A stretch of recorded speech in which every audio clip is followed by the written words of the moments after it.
Assalamualaikum warahmatullahi wabarakatuh. Nama saya Eka Silviana dari Program Studi Sastra Indonesia Universitas Islam Negeri Sunan Ampel, Surabaya. Saya akan membacakan salah satu artikel yang berjudul Puisi Esai, Puisi Melawan Diskriminasi yang ditulis oleh Zuhairi Misnawi. Diskriminasi merupakan realitas yang senantiasa tersuguhkan sehari-hari, baik secara langsung yang terlihat kasat mata maupun tidak langsung melalui layar televisi. Protes menggema, tetapi pemerintah tak bisa berbuat apa-apa. Satu kata yang mengemuka, pemerintah melakukan pembiaran terhadap diskriminasi.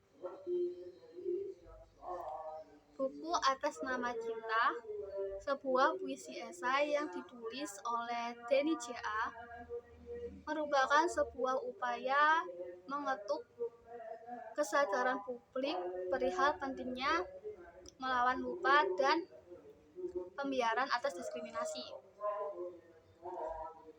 Apapun alasannya, diskriminasi merupakan perbuatan haram yang tidak boleh dilakukan oleh siapapun karena melanggar hukum Tuhan dan bertentangan dengan nilai-nilai kemanusiaan.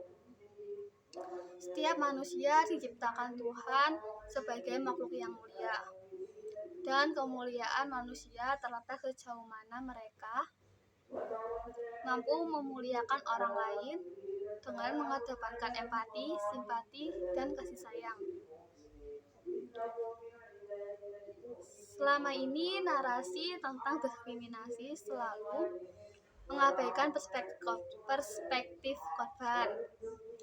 Narasi di ruang publik terlalu memanjakan pelaku diskriminasi sehingga korban kurang mendapatkan hak yang semestinya, terutama perlindungan hukum.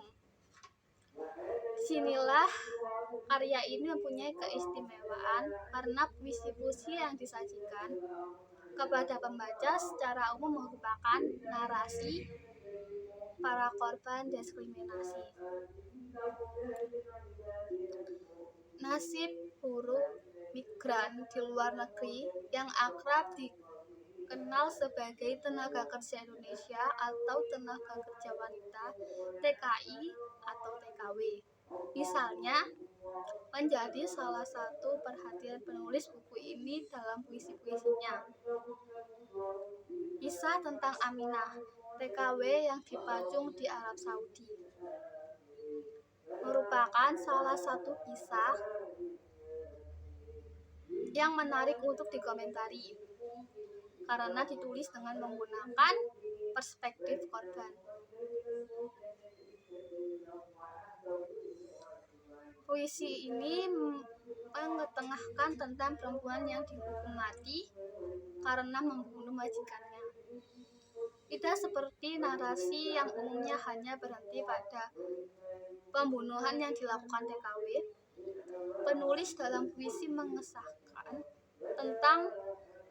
mengisahkan tentang perlakuan amoral yang kerap diperbuat si majikan. Aminah menuturkan kepedihan selama berada di rumah majikannya. Burung yang terkurung di sangkar emas masih tetap bisa bernyanyi. Tapi di rumah yang megah ini, mulutku malah terkunci. Tidak ada siapa-siapa untuk berbagi cerita. Aminah menambahkan, aku dituduh menggoda suaminya dengan senyumku. Dan aku pun disiksa. Tubuhku dicambuk, rambutku dijambak, pahaku disetrika. Kisah perlakuan diskriminatif yang dihadapi Aminah ini sontak akan membangunkan kembali kesadaran pembaca bahwa jutaan buruh migran yang sering dipuji sebagai pahlawan, devisa besar itu hakikatnya hidup layaknya burung dalam sangkar. Bahkan lebih buruk dari itu, karena kerap kali diperlakukan secara diskriminatif. Mereka disiksa, diperkosa, bahkan dihukum mati. Ironisnya, pada saat yang sama, perlindungan sangat nihil sehingga diskriminasi itu terjadi berkali-kali lipat. Selain kisah tentang TKW yang dihukum pancung, penulis ini juga dengan baik mengisahkan tentang perempuan Tionghoa korban kerusuhan pada tahun 1998,